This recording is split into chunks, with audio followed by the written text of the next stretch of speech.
Mi smo obitelj Vlajčević. Volontiranje smo započeli jednog Božića kad smo odlučili da umjesto poklona pod bor poklonimo svoje vrijeme drugima i od tada naša obitelj volontira svaki dan. Naš posao da budućeg psa pomagača vodimo svugdje se nama, u školu, u dućane, na posao, na kupanje, da ga učimo mirnom ponašanju.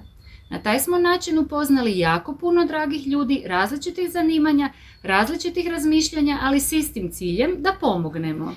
Najdraži dio volontiranja je svakako mogućnost da svoje slobodno vrijeme potrošimo na način koji želimo i volimo. Za volontiranje je dovoljno malo pozitivnog stava, malo volje za učenjem, malo kreativnosti i mrvicu fleksibilnosti. Volontiranje je odličan način da se iskoristi slobodno vrijeme, a i na neki način može se reći da vaš hobi koristi i drugim ljudima.